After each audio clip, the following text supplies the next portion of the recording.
प्रातःकाल का समय हुआ, गोपियां सब अपने अपने घरों से निकली, मंडित रथ को देखा और बोली ये तो वही रथ है जिस रथ में बैठ करके कन्हैया ब्रज से छोड़ करके चले गए थे, वृंदावन छोड़ के गए थे।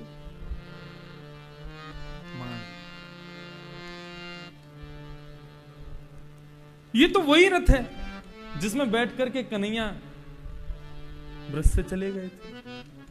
अरे कहीं कन्हैया वापस तो ना आ गए। जा करके नंद भवन में ताकने लगी भीतर क्या चल रहा है, तो देखा श्री उद्धव जी महाराज संध्योपासन कर रहे हैं, संध्या बंदन कर रहे हैं, उनके शीश पर मोर पंख लगे हैं, काली कमली पहनी है। गोपियां समझ गई, बोले ओहो दूत आया है, संदेश लेकर के आया, और संदेशा लेकर के आया है तो भैया ठीक है, इसको उल्टा संदेशा भी तो पहुंचवाना है। चलो सब गोपांगनाएं अपने नित्य के भांति अपने प्रियतम को याद करने के लिए एक स्थान पर जाकर के बैठ जाती हैं और वहां बैठ करके अपने प्रियतम का स्मरण करती हैं। उद्धव जी महाराज ने भी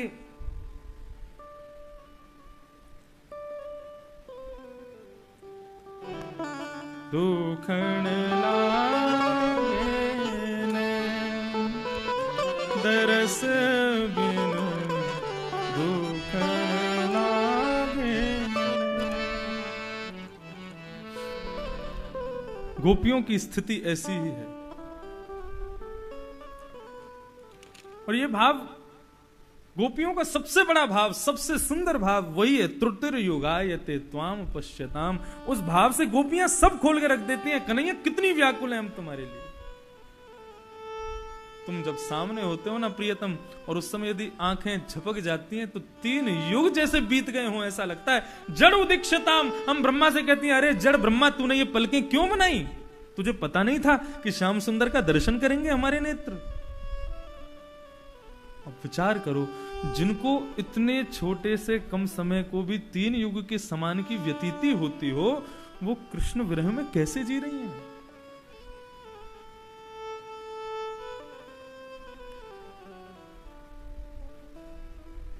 समस्त गोपांगनाएं बैठी हैं। इतने में ही एक गोपी ने उद्धव को देख लिया कि उद्धव एक वृक्ष से कमर लगा करके बैठे हैं, और इतने में ही एक भौरे का वहां आगमन हो जाता है। तो गोपियां उस भौरे को केंद्र में लेकर के मानो उद्धव से कह रही हैं। उद्धव से सीधा नहीं कह रही, क्योंकि दूत, पत्रवाहक, गुरु और मित्र का मित्र, ये 3-4 वो पूरा श्लोक मुझे याद नहीं है, इन लोगों का सदैव सम्मान करना चाहिए, उनको कुछ सीधे मुंह मत कहो। तो दूत बन के आए हैं उद्धव जी, तो स्पष्ट रूप से तो नहीं कह सकती उनसे कुछ, इसलिए उस भौरे को देख करके उद्धव जी से कह रहे हैं, और इसी को कहते हैं भ्रमर गीत। अच्छा एक बात आपको बताऊं, एक रहस्यमयी बात। अभी तक आज गोपियों का हम लोग जो 4 गीत सुनने थे, वेणु गीत, गोपी गीत और युगल गीत और आज भ्रमर गीत, आप प्रत्येक गीत को देखिए, सब में गीत प्रारंभ होने से क्या लिखा है, पहले गोप्य ऊंचू, गोप्य ऊंचू, सब में गोप्य ऊंचू। भ्रमर गीत में देखना क्या लिखा है, वहां पर लिखा है गोप्युवाच, मतलब गोपियां नहीं गा रही हैं, कोई एक गोपी गा रही है, और उससे यह सिद्ध होता है श्री राधा रानी इसको गा रही है। कश्चित मधुकरम दृष्ट्वा ध्यायन्ति कृष्ण संगमम, तभी एक गोपी ने उस भौरे को आते हुए देखा। बाकी की गोपियां तो उद्धव को पहले ही देख चुकी थी, उनको पता था उद्धव आए हैं, लेकिन श्री राधा रानी सीधे उद्धव से शिष्टाचार का पालन करेंगे ना, उद्धव से थोड़ी कहेंगी। उन्होंने भौरे को आते देखा। श्री राधा रानी की बुद्धिमत्ता देखो आप।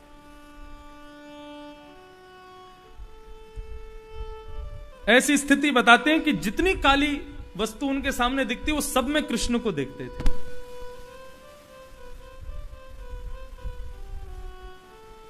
तो ऐसे तो वन में खूब सारे चेंटे चेंटा भी डोलते रहते हैं। काला समझ के ही तो भोरे को वो कृष्ण दूत मान करके और कृष्ण सखा मान करके उससे बातें कर रही हैं।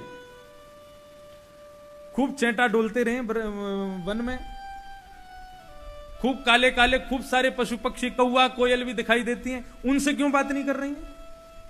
मच्छर मक्खियां भी थोड़े रंग तो काला ही होता है उनका, उनसे भी बात कर सकती थी। भोरे को ही केंद्र में क्यों लिया इन्होंने?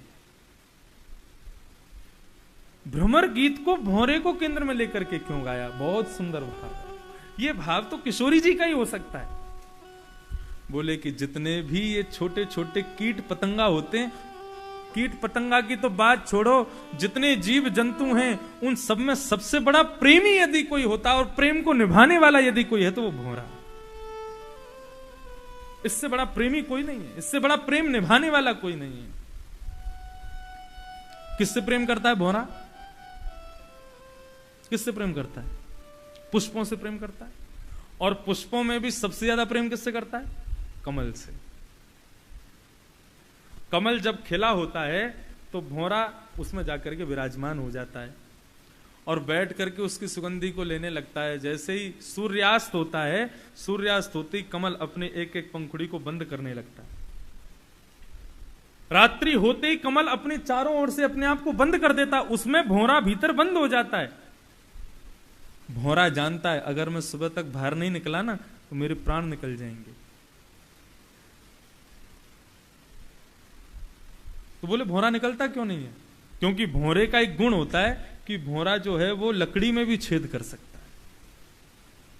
ये उसका गुण है कि वो लकड़ी में भी छेद कर सकता है। तो कमल उसके लिए कौन सी बड़ी बात है? कमल की पंखुड़ियां तो अत्यंत कोमल होती हैं, वो चाहे तो उनमें छेद कर सकता है।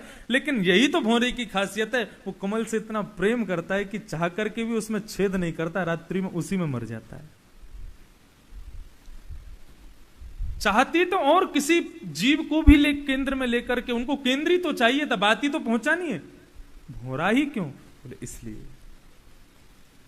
मधुपके तब बंधो मास्पृशांघ्रिं सपत्न्या कुच विलुलित माला कुंकुमश्मश्रुभेन बहतु मधुपतेस्तन मानिनीनां प्रसादं यदु सदसि विडम्यं यस्य दूतस्त्वमेद्रे। हे भौरे, हे मधुप, मधुप एक प्रकार से व्यसनी को भी कहा जाता है।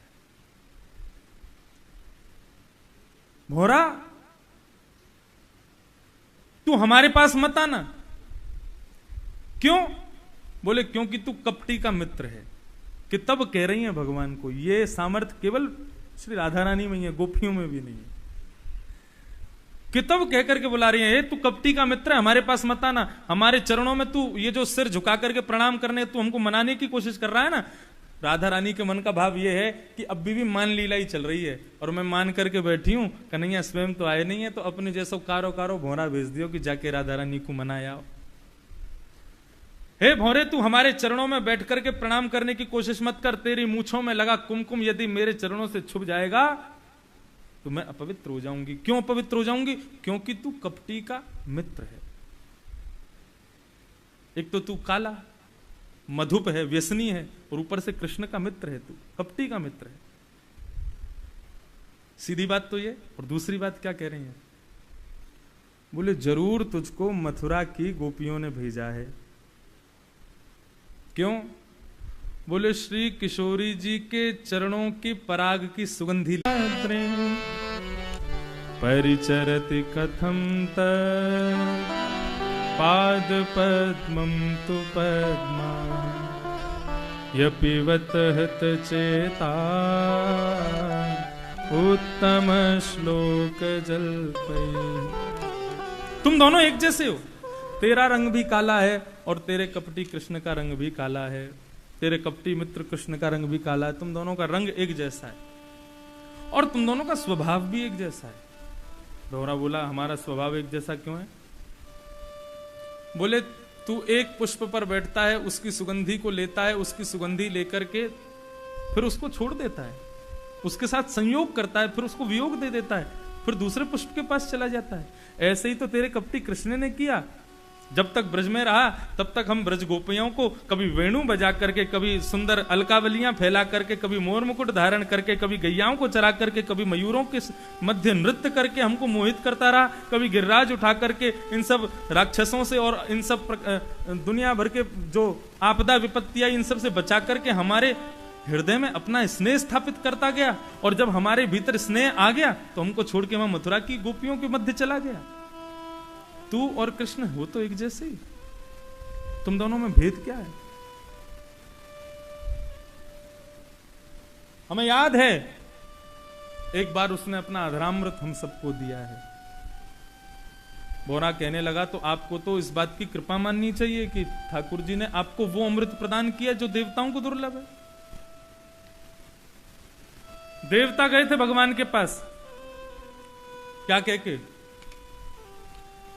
बोले राक्षसों के गुरुदेव के पास संजीवनी विद्या है, राक्षसों के मरते ही उनके गुरु शुक्राचार्य उनको पुनर्जीवित कर देते हैं, आप हमें भी संजीवनी विद्या दे दो। भगवान कहने लगे संजीवनी विद्या तो तुच्छ है, मैं तुमको अमृत दे दूंगा। बोले तो दे दो। भंवरा कह रहा है भगवान चाहते तो अपने उनके बाएं हाथ का खेल अमृत देना, लेकिन उन्होंने देवताओं से क्या कहा? जाओ जाकर के समुद्र मंथन करो, उसमें से अमृत निकलेगा, पी लेना। इतनी मेहनत करवाई तब जाकर के देवताओं को अमृत प्राप्त हुआ। भंवरा कहता है आपको तो सौभाग्य मानना चाहिए कि ठाकुर जी ने आपको बिना किसी श्रम के ही आपको अमृत दे दिया। गोपियां बोली सौभाग्य क्या माने, अमृत पिला करके कोई अच्छा काम थोड़ी किया उन्होंने। बहुत सुंदर भाव है। भंवरा बोला क्यों, आप क्यों सौभाग्य नहीं मानेंगी? बोले उसने तो हमको अधूरामृत अमृत इसलिए पिलाया, यदि नहीं पिलाया होता तो आज जितना कष्ट है उतना कष्ट नहीं होता। बोले क्यों, अमृत पीने से कोई कष्ट होता है? बोले कृष्ण वियोग में हमारी दशा तुमको दिख रही है, ना खा रही है ना पी रही है, आंखों में गड्ढे पड़ गए हैं पूरी। उधो मत अइयो समझाने, उधो मत अइयो समझाने, जाके कांटा लगे सो जाने, जाके कांटा लगे सो ही जाने। तुझे लगता है कि उन्होंने हमें अमृत पिलाया, लेकिन यदि कृष्ण गए तो आज उनके वियोग में हमारे प्राण निकल गए होते तो इतना कष्ट हमको सहना ना पड़ता। लेकिन वो जो अपना अधरामृत पिला करके गए ना, वो अमृत तत्व हमको मरने नहीं दे रहा है। क्या अच्छा किया अमृत पिला करके। यदि वो अधरामृत नहीं दिया होता तो कम से कम आज चैन से अपने प्राणों का परित्याग तो कर दिया होता हमने। ये भाव पूज्य श्री खन्नानंद जी महाराज का पड़ा। बोले उसने अमृत थोड़ी पिलाया है, जीने के लिए थोड़ी पिलाया है, उसने तो अपने वियोग में तड़पाने के लिए अमृत पिलाया। हमको आज पता चली है भाई।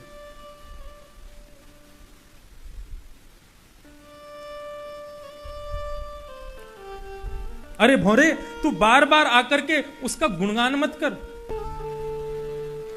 पहले तो लगता था उसकी कथा ही हमारा जीवन है, लेकिन बाद में पता चला कि उसकी कथा से तो और वियोग, उससे मिलने की इच्छा बढ़ जाती है। अरे भोरे, तू उसकी चर्चा हमारे बीच में मत कर, उसकी बात हमारे मध्य में मत कर। तुझे उसकी कथा गाने का शौक है ना, उसकी कथा करने का शौक है, जा मथुरा की गोपांगनाओं के बीच में जाकर के कर।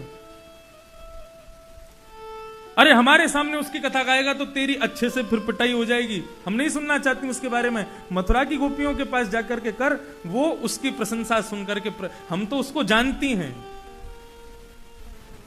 हम तो उसको जानते हैं, हमें उसको जानने की आवश्यकता नहीं, हम तो उसके रग रग से वाकिफ हैं, हम तो उसको जानते हैं।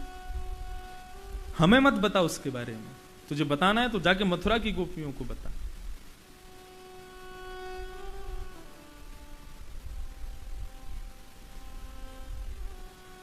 आज जो हमारी दशा हुई है, उस दशा में सबसे बड़ा हाथ तो उसकी कथा का ही है। ये वही गोपियां हैं जो गोपी गीत में कथा गाने वालों को अत्यंत श्रेयस्कर बताती हैं, लेकिन आज भी श्रेयस्कर कथा वालों को ही बता रही हैं, लेकिन वही है, व्याज स्तुति है। आज भी कह तो रही हैं कि अरे भोरे तू ये सोच कि हमारी ऐसी स्थिति है कि हम हर काली वस्तु में कृष्ण को देख रही हैं, इतनी श्रेयस्कर स्थिति हमारी कथा से ही तो बनी है, लेकिन एक तरफ से निंदा भी कर रही हैं। जो मैं ऐसा जानती प्रीत किए दुख हो तो नगर ढंढोरा पीटती प्रीत न करियो को। ऐसे व्यक्ति से क्या संधि करें हम, ऐसे व्यक्ति से क्या। तू अपनी चटकारी मत दिखा हमारे आगे, चतुराई मत दिखा, बार बार उड़ता है फिर आगे बैठ जाता है, फिर उड़ता है फिर आगे बैठ जाता है। ये तू बार बार हमको मनाने का जो प्रयास कर रहा है, ये चटुकारी तेरी हमारे सामने नहीं चलेगी। मानो राधा रानी कह रही है, तू बार बार आता है मनाने के लिए, मान जाओ मान जाओ मान जाओ, फिर चला जाता है फिर आ जाता है। तू खुद बता भोरे, जिसके लिए हमने सब कुछ छोड़ दिया, लोग क्या कहेंगे भूल गए, पति क्या कहेंगे भूल गए, बच्चे किसके सहारे अपना पेट पालेंगे भूल गए, सब कुछ छोड़ दिया, सब कुछ छोड़ करके हम आ गए और आकर के उसके चरणों में सारे विषयों का परित्याग कर दिया। अच्छा बंधुओं, एक बात बताएं आपको, कई लोग हमसे ये कहते हैं ये कथा सुनने के बाद में कि ठाकुर जी ने इतना इतना कष्ट क्यों दिया गोपियों को। अब एक हमारी बात सुनना, एक भगवान की मीराबाई जैसी एक भक्त थी, उसका नाम था करमेती बाई। करमेती बाई की महज 15 साल की उम्र में घर छोड़ के आ गई थी वो अपना। घर वालों ने ब्याह करा दिया। अब घर वालों ने ब्याह करा दिया, लेकिन उनको वो ऐसी अचेत हो गई कि उनका ब्याह हुआ, उनको ये भी भान नहीं था। घर वालों को उनको लगा कि इनको बहुत दुख होगा यदि बाद में इनको पता चलेगा कि मैं कृष्ण प्रियसी हूं। जिस दिन ब्याह हुआ उसी दिन रात को घर छोड़कर वृंदावन आ गई। मुझे नाम याद नहीं, जिनसे उनका ब्याह हुआ राजकुमार, उसने उनको दौड़वाने के लिए बड़े बड़े सैनिकों को भेजा। तो करमेती बाई 3 दिन तक एक मरे हुए ऊंट के गर्भ में रही, पेट में मर गया था ऊंट, उसके सियार पेट में से मांस खा गए, उसका पेट जो था वो खोखला हो गया। तो अपने आप को बचाने के लिए करमेती बाई उसमें घुस गई। क्यों? बोले वहां एक आदमी भी टिक नहीं पा रहा था, इतनी गंध थी। करमेती बाई उसमें 3 दिन तक रही और 3 दिन बाद जान बचा करके वृंदावन आई। वृंदावन में संत जनों को पता चला करमेती बाई आई है, पता चला कि 3 दिन ऊंट के भीतर रही। तो एक संत ने पूछा, करमेती बेटा, हमने सुना तुमने अपनी जान बचाने के लिए 3 दिन तक मरे हुए ऊंट के पेट में तुम रही। अरे जिसकी गंध के आगे एक व्यक्ति भी वहां नहीं टिक सकता, तुम ऐसे ऊंट में कैसे रह ली? ऐसे ऊंट के पेट में तुम कैसे रह ली? करमेती बाई क्या बोली? अच्छा एक और बात, करमेती बाई वृंदावन तो आई नहीं थी, वृंदावन नहीं आई थी, वो ब्रज के किसी और क्षेत्र में रही थी। मैं थोड़ा ही पढ़ पाया था उनका विषय।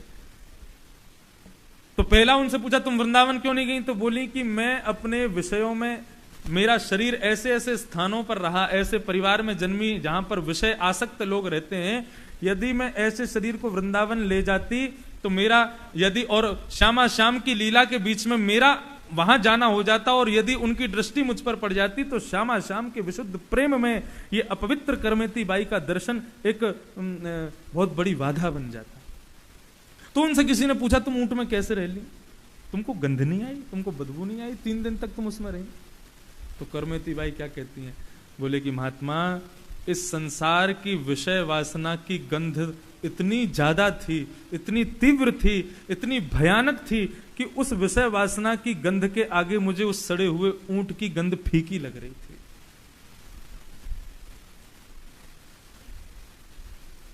अरे जो गोपियों के और श्री राधा रानी के प्रेम को वियोग तो वो है, लेकिन जो इसको पीड़ा समझते हैं वो सावधान हो जाना। ये संसार की पीड़ा जो तुम लोगों को मिलती है उससे तो लाख गुना सुख है इस पीड़ा में, उससे तो लाख गुना सुख है।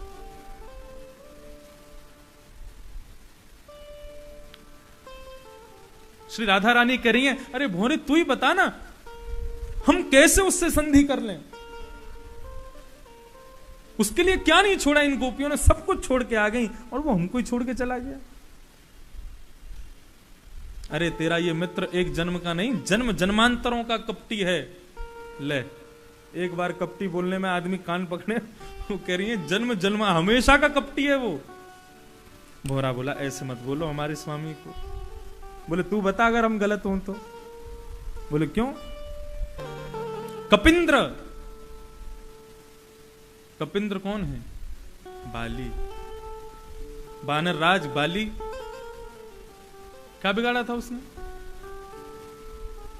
यही तुम्हारा कपटी कृष्ण जब राम बन के आया, बड़ा अपने आप को मर्यादा पुरुषोत्तम कहता है, छुप करके बाण मार दिया उसको। क्या बिगाड़ दिया था उसने? कुछ भी नहीं, छुप करके मार दिया, उसके संग कपट किया।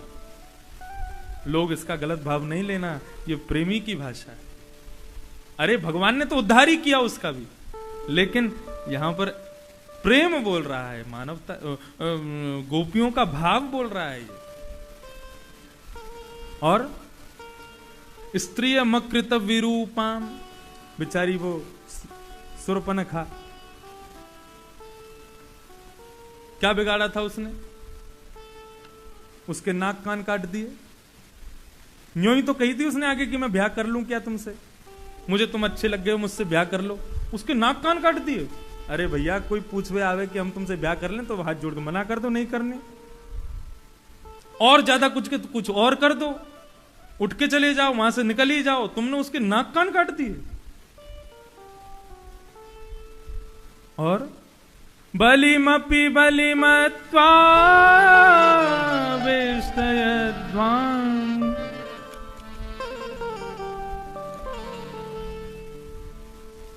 क्या बिगाड़ा था बलि ने? पहले तो उसके यहां गए, उसके यहां जाकर के खूब हाजी हुजूरी करवा ली अपनी, खूब उसके सम्मान करवा लिया अपना, बेचारे के यज्ञ के बीच में खूब परेशान कर लिया। और फिर कहने लगे 3 पग जमीन लूंगा बस। खूब कह रहा था और ले लो, नहीं माने, 3 पग जमीन पर अड़ गए। और जब उसने संकल्प दिया तो विशाल रूप धारण करके और 2 पग से 3 लोक नाप लिया। है ना तुम्हारा ये प्रियतम, ये तुम्हारा मित्र कपटी। तो इसने तो सबके संग ही ऐसा किया है, तो हम कौन सी बड़ी चीज है उसके लिए? हमारे संग भी ऐसा कर सकता है। सुध पूछने लगी कभी कन्हैया आएंगे हमसे मिलने, वो नंद नंदन कभी आएंगे, आर्यपुत्र मधुपुरी में ठीक तो है, मथुरा में ठीक तो है, कोई दिक्कत तो नहीं। तो ये गोपियों का भाव है। जाए बसे हैं दूर बिरज से, भेजते हैं संदेशा,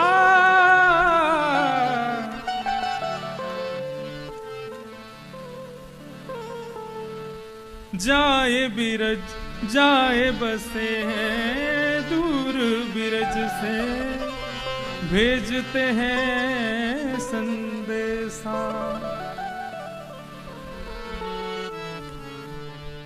कृष्ण विरह में गोपियां कह रही हैं कि दूर विरज से पहुंच गए और मिलने की याद आई है तो स्वयं नहीं आए, संदेशा भेज रहे हैं।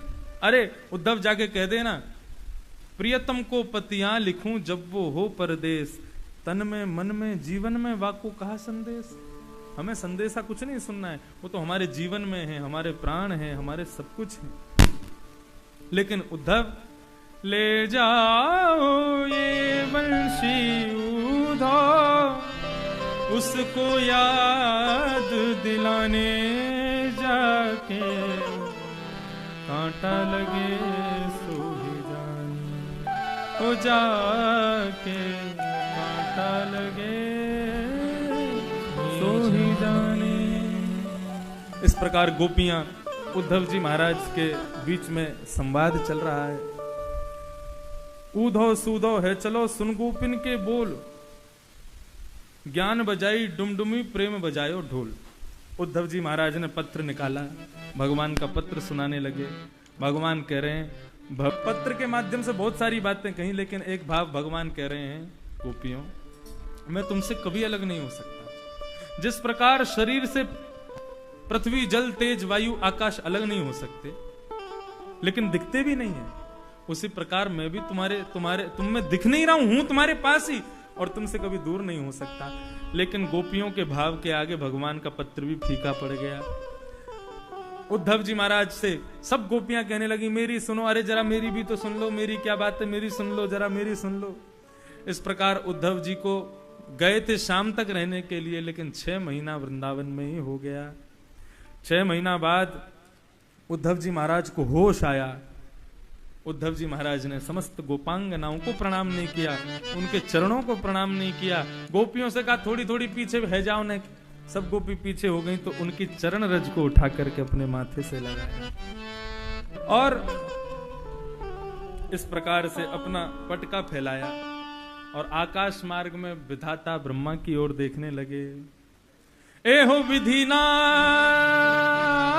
तो पे अचरा पसार मांगू, जन्म जन्म दीजो याही ब्रज बसिवो।